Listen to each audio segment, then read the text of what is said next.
Hello, welcome to the SK Planet Pro League. We are in the last few weeks before the playoffs, and today we are watching Air Force Ace, a team that has zero chance of making the playoffs, versus SK Telecom T1, which has a decent chance of making the playoffs. They are currently in third place in the rankings, I believe. But no team apparently is safe. Okay, so here's the deal. So S&M made a post on Team Liquid. Now I know what you're thinking. You're thinking Sayle, S&M made a post. Why do you even care? Okay, but putting that aside, let's just ignore who posted it for now. Okay, let's just assume it was a neutral person who is not dumb. So random let's say Felicity. Felicity made a post I'm gonna steal Day 9's random neutral name.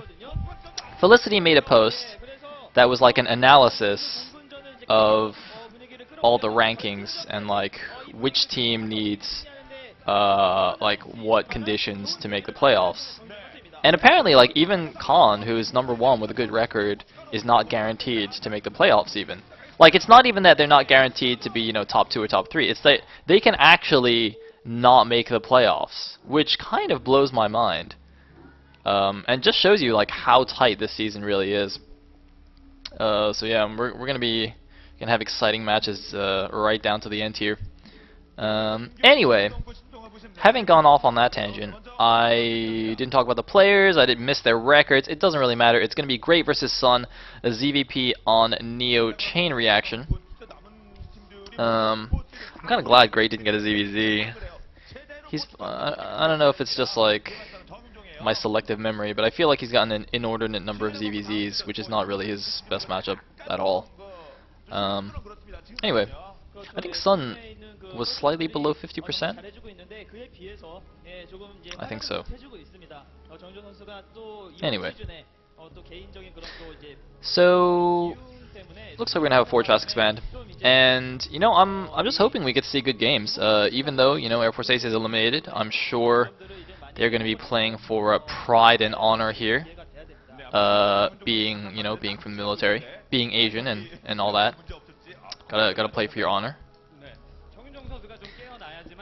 And more importantly though, I wish to see Firebat Hero dance, because I don't think he has actually danced all season. Can somebody confirm? Did he like randomly dance in week 1 and I just forgot about it? Because I'm really missing these ceremonies. This is like seriously gnawing at me that I'm not seeing an awesome ceremony. I mean, we've seen some cool ceremonies. We saw Lita do a backflip. We've seen some. Actually, Lita seems to have some pretty crazy ceremonies, but I'm missing the FBH, man. I'm missing the Dancing Queen. In the meantime, we are gonna have a little bit of cheese coming out for Great. He has built a hatchery right behind the back door, or rather, I guess at the back door expansion of Sun, so he's gonna mine out that mineral patch in the back, and either send in Zerglings or Hydras. He can do either one. I think I just got a bit redundant there, but anyway, yeah, I think we've seen this a couple of times before. I can't remember who did it. I mean, it's kind of just like it's not a particularly impressive strategy. It's just kind of like a nondescript cheese, really. It's like a map-dependent thing. And interestingly, Sun went Nexus first, considering he saw no spawning pool for a while. It was basically a proxy 12 hatch, so that is going to be safe. What's going to be unsafe, though, is if he doesn't actually figure out that there's no base. So now he's actually gone there to the most likely expansion location for Great, and he doesn't see a hatchery there. So now he might be getting a little bit suspicious. But yeah, I'm actually a little bit surprised we haven't seen this more in Pro League, because it seems quite strong. I mean, even if it's scouted, like you would have to devote, because the back door, like if he makes Hydras and he comes in the back door, they'll be on the other side of your natural nexus from the cannons. So you'd have to make like a bunch of extra cannons anyway. So even if it doesn't work, it's just like really annoying.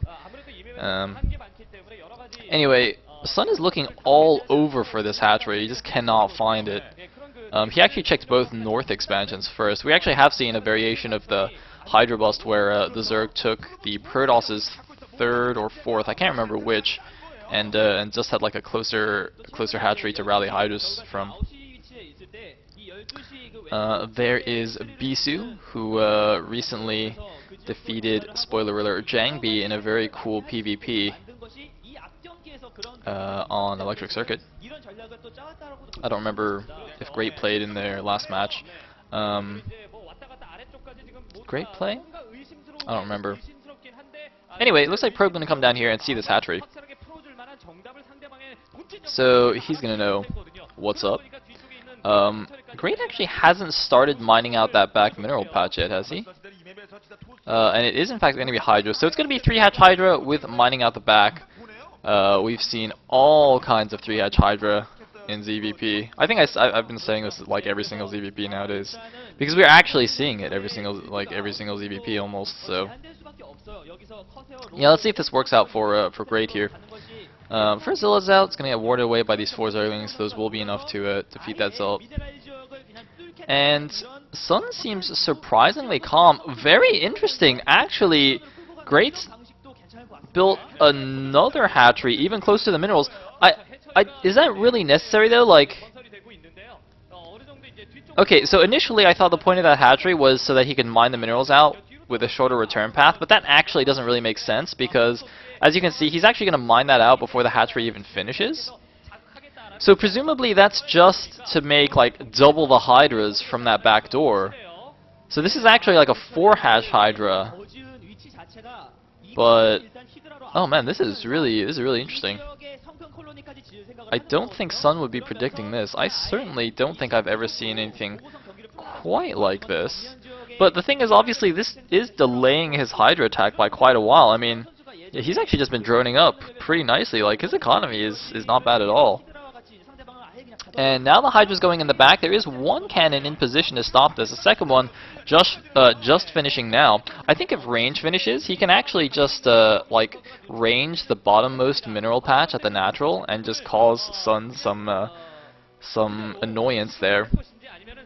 I don't know if he's actually going to commit to breaking this though. Looks like the Corsair's out now. It sees the second hatchery there, which would be cause for some concern. I'm really interested to see Sun's reaction to this. I mean, he's got the Corsair out. Looks like a Zealot actually made its way down there, but the Hydras are already out. Looks like speed for the Hydras has finished. Presumably range has not though. Oh my god, what's going on here? That's a bit of a blunder by Great. So look at the cannon positioning for Sun. See, he's actually just like kind of like building them in the middle, which I think is actually I am not sure about this response. I mean, because now that he built them in the middle, they're actually like not ranging either side. So if Great commits to a Hydra bust, then maybe they'll be useful, but this is, I mean, this is why this is so annoying, even if it's not an all-in from the Zerg, because like the cannon positioning is so awkward, and you have to like build enough cannons to hold off on both sides, but you know, it's like you can't have the same cannons cover both. So this is just like, look at this. This is like really horrible for Sun actually, and he hasn't even done anything wrong. Like he scouted it, you know. He sees with the Corsair that, you know, Great's he's got no lair. He's just making his Hydras, and yet there's really no very efficient response. So I'm actually quite liking Great's position now.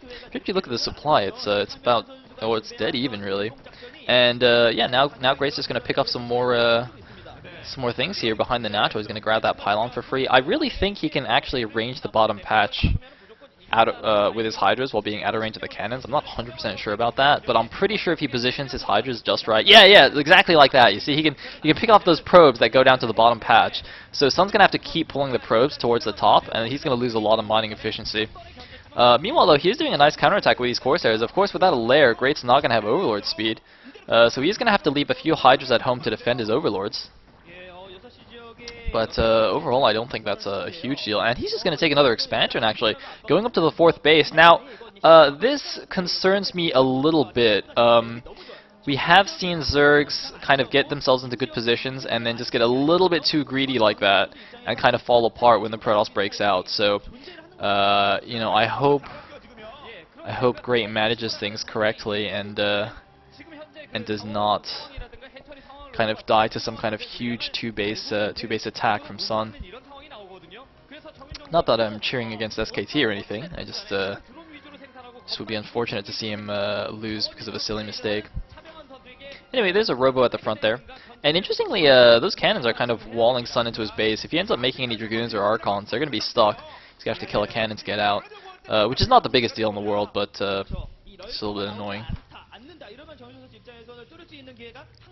Anyway, looks like at the very least Sun isn't immediately dead, which is quite nice. You know, even if he's not in the best position, at least he is alive, which is more than we can say for a lot of Protosses that have found themselves against this kind of backdoor silliness. Oh, is he going for a storm? Oh, doing the storm. Great, like, doesn't even react. Very slow reaction there for Great. Crucially, actually getting that Overlord. I wonder if he made a Dark Templar. That would have been quite nice if he actually made a DT and was able to force those Hydras back, even momentarily. It looks like Overlord speed's still not done, actually, so that would have been extremely nice. But, oh, there's a second Overlord there. Anyway, looks like Dragoon range is on the way. These units don't really have much to do right now, so he's just going to go take down that back Warp Gate. So he's definitely thinking about taking a third, not just going to do some kind of huge 2-base all-in, which I think is reasonable. I mean, he could still do that, obviously, even if he kills that Warp Gate, but I do think he'll at least try and take a third here. Anyway, Corsairs. Actually doing a surprising amount of damage here. That's actually quite nice. I mean, you know, Great's quite spread out now because of that bottom right base. He can kind of keep Hydras at all the bases, but then it makes him like a little bit more vulnerable because then he won't have that many Hydras. Like, if he only has like 4 or 5 Hydras, Sun can actually just run the Corsairs in, you know, kill a couple of Overlords that are there, and then like run a DT in and cause all kinds of havoc. So this bottom right hatchery, I think, is becoming a little bit of a liability. But, ooh, very interesting SimCity there, actually. Look at that. Built an evolution chamber to block that. And it has a sunken colony behind. That's very, very nice. Meanwhile, Overlord speed is finally finished. A few more hold position Hydras. Or maybe not even hold position, but either way, they did not run away from the Zealot and Archons. So he's going to lose a few for free. And meanwhile, indeed, Sun is going to take his third base. Now, this is a little bit of a curious choice to me, though, because even though he's been doing some nice damage with the Corsairs, Great did get his 4th base up very, very quickly. So, I mean, Sun is basically kind of accepting that he's behind, and he's just going to try and play catch-up for the rest of the game.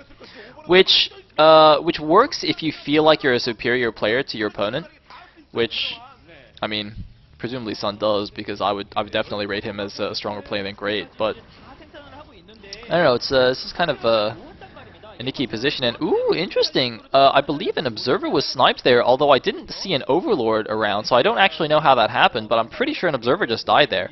Meanwhile, Great does have the standard pack of Mutas out to go Templar sniping, but he's got to be quite careful with them, because there are a decent number of Corsairs out. They do have +1 attack, so got to make sure not to let those Corsairs catch the Mutas, but oh my god, he's got to run those Mutas away. Oh no, he stopped for a second. The Corsairs are not attacking, though. A random storm, I think that was like a predictive storm there, trying to put the storm in the path of the Mutas, but oh my god. Wow, that was not worth it. Sun actually very cleverly keeping all his Templars back at the natural. Wow, that... Oh man, I think he saw the Mutas and he anticipated that move, because actually recently we've seen several very impressive games where the Zerg just like snipes a bunch of Templar and then masses Hydras and overwhelms the Protoss. We saw Hiva do that against Jaehoon, doing an impressive comeback, and similar with Jaedong and Mini, I believe, where both times the Zerg player was really far behind. They just got out 9 Mutas, sniped a bunch of Templar, and that was that. So Sun being very careful not to let that happen. That was actually really, really smart for Sun. I'm quite impressed by that move. And now he's moving out with all the Templar, because obviously all the Mutas are gone, and that was extremely costly for Great, actually. Mutas are quite expensive. They're 100 minerals, 100 gas apiece. The gas is really what hurts, because all that gas invested in Mutas means you don't have the gas to make Lurkers, which are like the real beefy units of your army. Pure Hydra kind of just melts to to Storms, and oh my goodness, the DT actually getting into here to the natural with the Corsairs providing cover. It looks like a few Overlords do pop, but Great is just not paying attention here. Looks like he's focused on his army. He's got so many units, spending a lot of his APM on the army control. It looks like he finally notices that DT has 5 kills and is running into the main base. I don't know if there's any defense there. I think there was a Sunken in the main base, but I'm not 100% sure. Meanwhile, though, Sun taking advantage of this distraction to just go and attack. Looks like the DT just murders a couple of Hydras as well. And no, there's actually no Sunken. There's a Spore colony, but no Sunken colony. That's not going to be very useful. And a few Lurkers at the front, but they're going to go down quite easily here. And looks like the drone's actually just going to kill the DT. Wow. Did that DT even get any extra kills? I don't think that DT actually even killed another drone in the main, but it got like 5 drone kills anyway, plus a couple of Hydra kills, so still worth it for the DT. But this Hydra production, though, is kind of overwhelming, although very nice Storms for Sun, crucially, you know, kept those High Templars alive, and uh-oh, is this going to be a DT drop? Or is it just going to be a Zealot drop? Looks like it's just going to be, well, it's going to be 2 Zealots, 3 Zealots. I thought it might be something like 2 Zealots and two High Templar or something, you know, kind of scare the drones away and then storm where they all run to in the natural. Because a very common trick, this is a very common trick in, well, I guess in PV anything really. You well, mostly PVZ though. Oh my god, everything's stacked! Oh, Storm! Oh, he didn't even need to make the drones run. Oh, great, clearly not happy about that. But basically, the idea is you drop a couple of units, like either Zealots or Dark Templars in the main base. All the drones run to the natural, and then you have 2 Templars at the natural, and you storm everything. So you get like 2 bases worth of drones at once. It's really, really nice. Also, because generally all the drones that were running will stack to the same mineral patch, so you're guaranteed 12 kills or something. Anyway, Sun is now moving down here. One Observer gets sniped by Great. There's 2 more left, though. I think he also has Observer speed. Sun does. So it's going to be quite difficult to actually get those.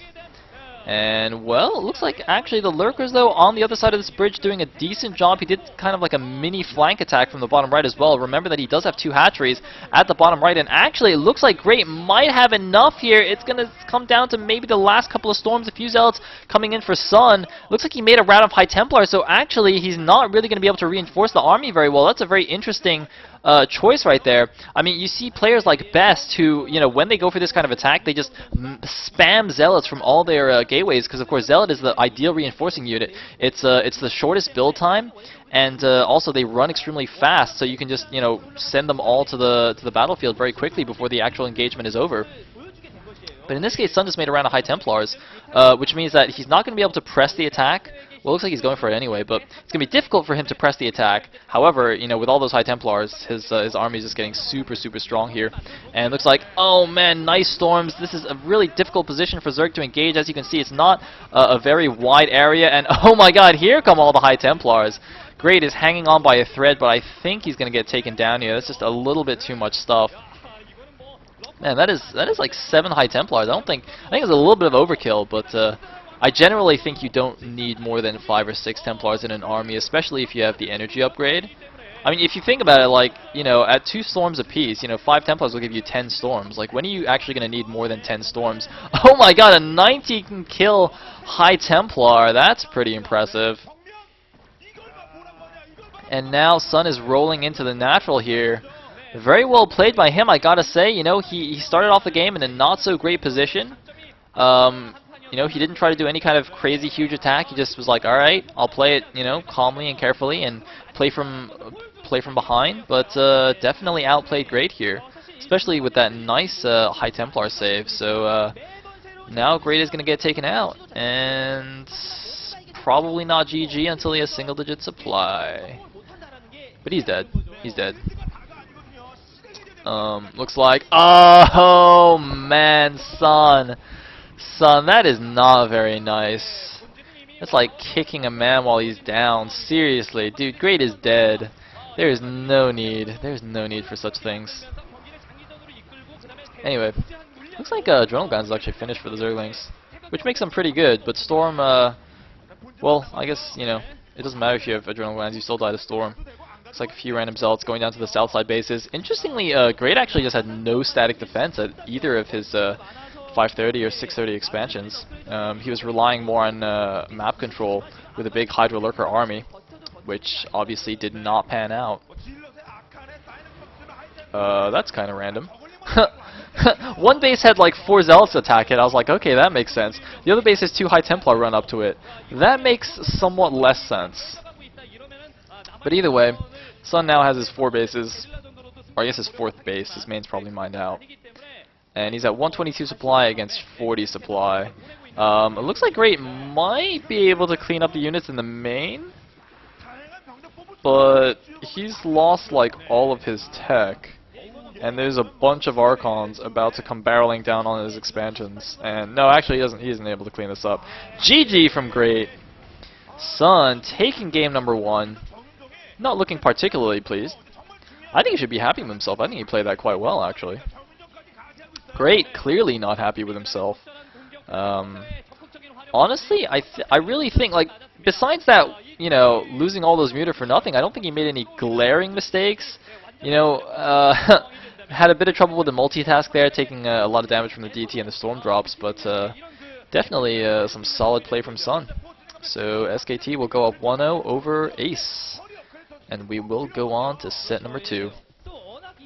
SKT T1이 프로토스의 또 명가 아닙니까? 예, 그래서 이 정현주 선수가 힘을 내줘서 정말 이 포스트 시즌까지 이 분위기를 이끌어 가야 될 것 같습니다. 네, 공건 지난 그 10경기 1승 9패로